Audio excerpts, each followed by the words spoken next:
E f é o que, hein? F é, tá? Vírgula. E f é estritamente o quê? Côncava. Aonde? No intervalo fechado, menos 1 sobre raiz de 3. 1 sobre raiz de 3. Por quê? Porque nesse intervalo ela é o quê? Contínua. No seu interior é 2 vezes diferenciável. E no seu interior a derivada é negativa. Então o teste da derivada segunda para convexidade diz que ela é estritamente côncava. A derivada segunda é negativa. Hã? A derivada segunda é estritamente negativa. Não. A derivada segunda é negativa. Teste da derivada segunda. Nesse intervalo, ela é o quê? Contínua. No seu interior, ela é 2 vezes diferenciável. E no seu interior, a derivada é negativa. A derivada segunda. Derivada segunda negativa. Então, pelo teste da derivada segunda para a convexidade, a função f é estritamente côncava aí. Nesses pontos, não é quando a derivada segunda dá zero? Por que a gente inclui eles em intervalo fechado nesses pontos? O quê? Menos 1 sobre raiz de 3 e 1 sobre raiz de 3. Esses são os pontos para a derivada segunda. A definição é porque você tem que olhar, você tem que resgatar, rever a definição. Você tem que ver a definição de ser estritamente convexa no intervalo. Aí tem a proposição, que diz o seguinte: se uma função é contínua no intervalo, diferenciável no interior desse intervalo, e no interior desse intervalo a derivada primeira é estritamente crescente, então no intervalo a função é estritamente convexa. Olha a demonstração, que a demonstração eu parto dados A e B pertencente a I, e X no interior do intervalo AB, aí você tem a desigualdade que te remete à definição. Olha a definição de ser estritamente convexa no intervalo I. Tá? Inclui sim. Tá? E esses pontos, eles recebem nomes especiais, porque eles são especiais. Eles são os chamados pontos de inflexão. Um ponto é ponto de inflexão quando a função é contínua numa vizinhança aberta dele, e nessa vizinhança, antes ela é estritamente convexa, depois ela é estritamente côncava, ou o contrário. Ou seja, Ela muda a concavidade. nesse ponto ela é estritamente convexa e estritamente. Não existe o conceito de ser estritamente convexa num ponto. Estritamente convexa é uma definição entre uma função e um intervalo, não uma coisa pontual. Assim como ser estritamente crescente é uma relação entre função e intervalo. Ok? Então vamos fazer o gráfico. Façamos o gráfico dessa função. Mas antes é preciso colocar outras informações. Qual é? O valor da função nos pontos críticos. Quais são os valores da função nos pontos críticos? Quais são os valores? Só tem um ponto crítico, né? F de 0 é quanto? É 1. E eu preciso saber o valor da função nos pontos ditos de inflexão. Quais são? F de quem? Menos 1 sobre raiz de 3. Quanto é isso, hein? Quanto é isso? Quanto é f de menos 1 sobre raiz de 3? É 1, f, tá? É 1 sobre o quê? 1 sobre raiz de 3 ao quadrado, que é quanto? 3. Mais 1. Quanto é que dá isso? 3/4. Né? Então 1 sobre 4/3 dá 3/4. Então isso aqui dá quanto? 3/4. E o f de 1 sobre raiz de 3? 3/4. É uma função Pá. E não, vírgula, porque eu tenho mais informação. Eu preciso, para esboçar o gráfico, saber especificar o comportamento da função nos limites do seu domínio.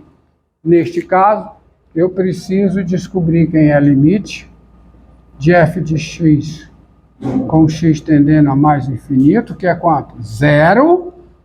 E será 0 por valores positivos, por quê? Porque a função é sempre positiva, ó. F de x é maior do que 0, qualquer que seja o x real. E o limite de f de x com x tendendo a menos infinito é 0. E também é 0 por valores positivos. Então, essas informações me permitem esboçar o gráfico com mais fidelidade, tá? Mais precisão. Diga. É interessante saber a raiz também. Já botou aí. Já. Então, observe, ó. Agora vamos articular todas essas informações para esboçar o gráfico. Tudo precisa estar batendo.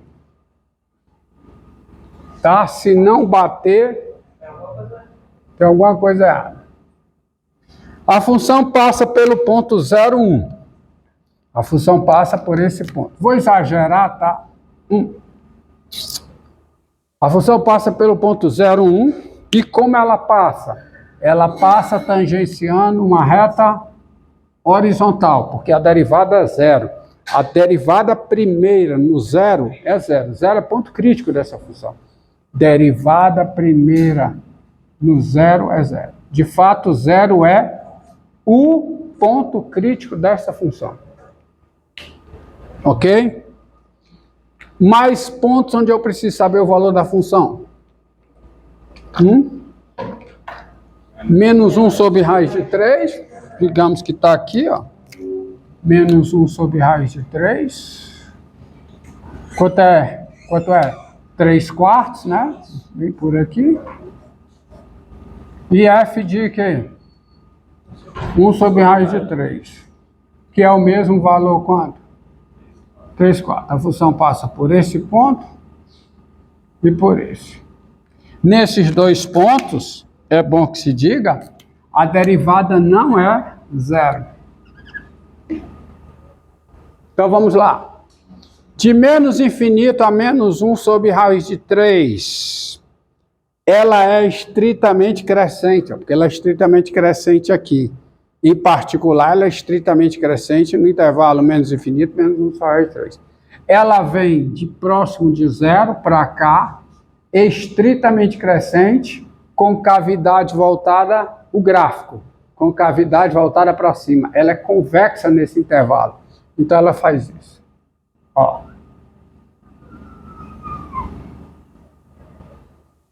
Do intervalo menos 1 sobre raiz de 3 a 0, ela continua sendo o quê? Estritamente crescente, só que a concavidade mudou. Do intervalo menos 1 sobre raiz de 3 a 0, com a derivada segunda negativa, tá aqui, ó, ela é estritamente côncava.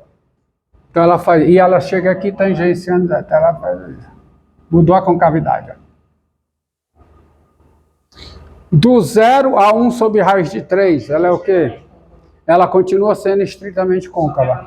Só que agora ela é estritamente, ó, decrescente. Que ela é estritamente decrescente nesse intervalo, em particular nesse.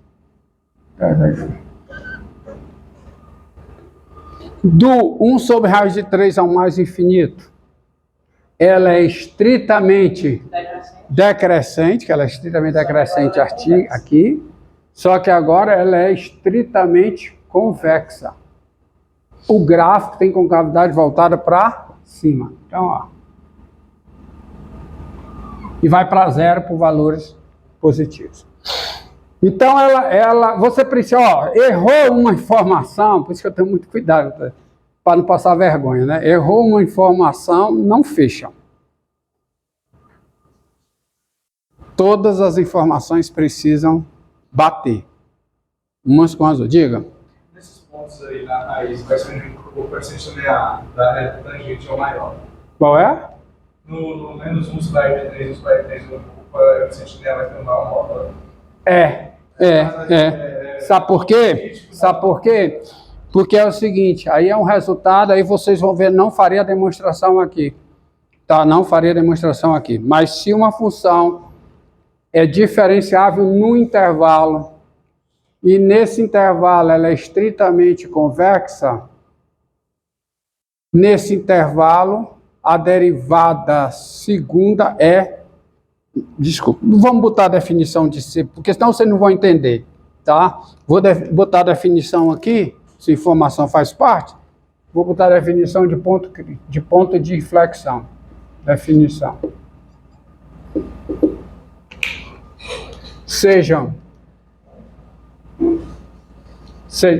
Esse sejam tá horrível, né?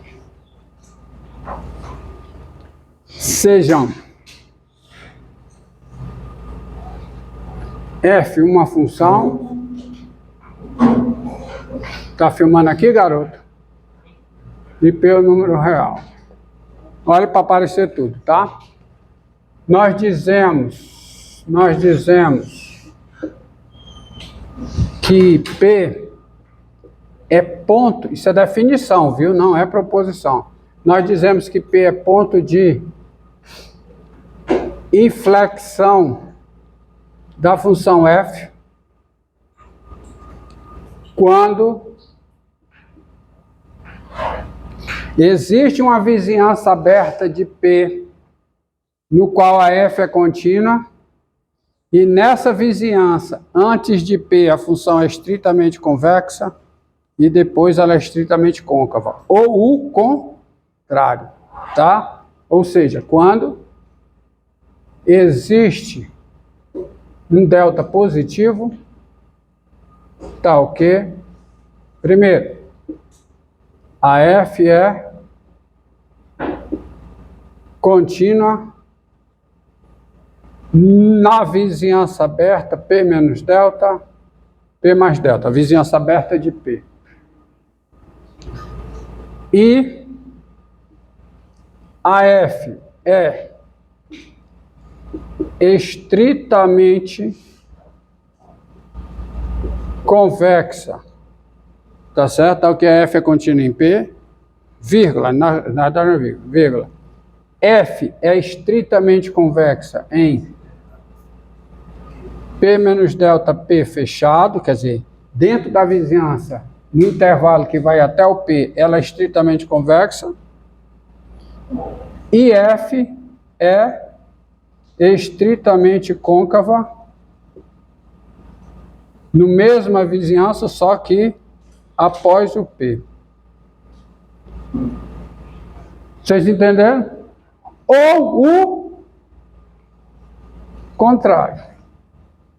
Ou o contrário. Isto é, ela é estritamente côncava antes e estritamente convexa depois. Como aqui, ó. Antes ela é estritamente côncava, depois ela é estritamente convexa. Ou depois.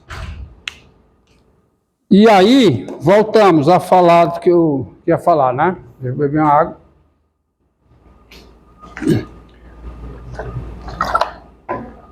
A proposição que estava aqui, ó. Olha aqui, a proposição que estava aqui dizia o seguinte. Se uma função é contínua no intervalo I, diferenciável no interior desse intervalo, e no interior desse intervalo a derivada é estritamente crescente, então a função é estritamente convexa em I. Tem uma recíproca desta proposição, que diz o seguinte: se uma função é diferenciável no intervalo I, e nesse intervalo, tá, ela é estritamente convexa, então nesse intervalo a derivada vai ser estritamente crescente. Veja que isso é recíproca. Certo? Observe, vocês podem observar nas notas que tem o seguinte, ó. Eita. Se uma função é diferenciável no intervalo e é estritamente crescente nesse intervalo, não necessariamente a derivada positiva nesse intervalo. O que você consegue é que a derivada é maior que ou igual a zero. Tá certo? Só que no caso de convexidade, a proposição diz o seguinte: se a função é contínua no intervalo, se a função é diferenciável no intervalo, ela é estritamente convexa nesse intervalo, então a sua derivada nesse intervalo vai ser estritamente crescente. Isso garante o seguinte: se uma função é diferenciável numa vizinhança de um ponto P, se uma função é diferenciável num ponto P, vamos fazer o desenho aqui do que eu estou falando, tá aqui, ó. Você tem um ponto P, e se existe uma vizinhança aberta de P, tá ok? No qual a função é diferenciável e o P é ponto de inflexão, é porque, por definição, né? Tá certo? Você consegue uma vizinhança também desse tipo, tal que antes de P, ela é estritamente o quê? Convexa. Depois do P, ela é estritamente côncava, ou o contrário. Suponha que é o primeiro. Suponha que antes do P, ela é estritamente convexa. Então, a derivada antes do P é estritamente crescente. E depois ela vai ser estritamente decrescente. Aí o P vai ser ponto de máximo da derivada nessa vizinhança. E se ele é um ponto de máximo nessa vizinhança, ele é um ponto de máximo local. Portanto, ele é um ponto crítico. Crítico de quem? Da derivada. Tá certo? Mas, indo ao encontro do que falou, ele é um ponto de máximo local de quem? Da derivada primeira. Tá certo? Hã? Aquela derivada de como se o B fosse 1. Quem B? Quem B? Ah, sim. Não, o P é menos 1 sobre a raiz de 3. Mas ele é derivada mais zero. Hã? Preste atenção à minha proposição.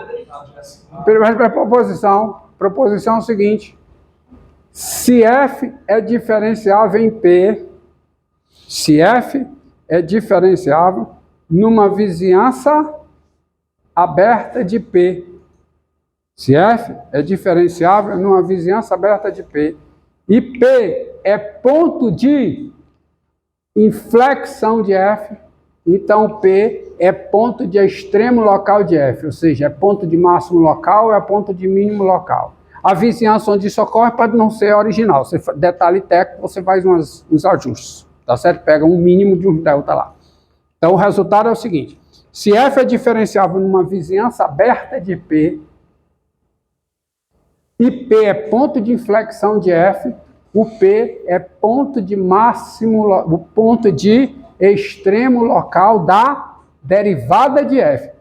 Desculpe se eu falei diferente. P é ponto de extremo local da derivada de F. Portanto, ele vai ser ponto crítico da derivada de F. E aí, se isso acontece e F é 2 vezes diferenciável em P, como P é ponto crítico da derivada, a derivada segunda tem que ser o quê?